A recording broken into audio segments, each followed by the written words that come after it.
The Fantastic Four trailer is here, and to be fair, it looks better than what we've come to expect from Marvel lately. The visuals are strong, the tone is dialed in, but let's not confuse good presentation with good storytelling. We've seen how that goes. I want to start with the Silver Surfer, and I'll be upfront. Making the Surfer female doesn't work here. It's not about gender swapping on principle, it's about the intent behind it and whether it fits the mythology and tone.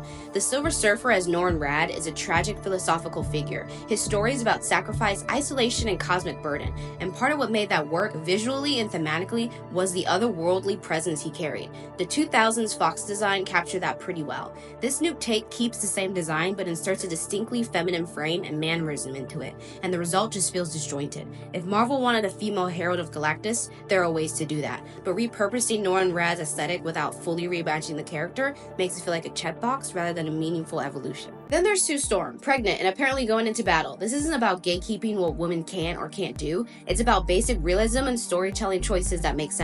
This is a woman carrying a child, likely Franklin Richards if we're going by comic lore, and she's apparently part of some high-stakes cosmic event. The optics of putting a pregnant woman in harm's way and framing it as empowerment, it just doesn't work. It feels tone deaf. There's a line between showing strength and ignoring logic. And then there's Reed Richards. I don't know. That line stood out, and not in a good way. Reed's whole role is being the one who does know, who sees 14 moves ahead while everyone else is still catching up.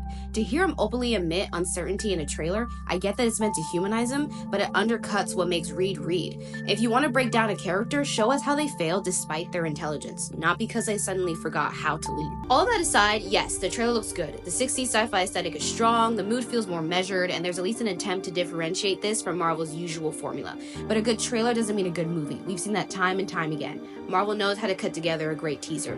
What it struggles with lately is following through with something that actually resonates. So at the end of the day, I'm not sold. I want to be. I love the Fantastic Four as a concept, and I've waited to see Galactus done right. But a female Silver Surfer that doesn't feel grounded, a pregnant Sue Storm thrown into chaos, and a shaky version of Reed, that's not the best start. I'll stay open-minded, but right now I'm cautious, and I think that's where a lot of longtime fans are too. What do you think? Are you excited about this version of the Fantastic Four, or does it raise more red flags than hype? Let me know in the comments. Thank you for watching, and I'll see you in the next video.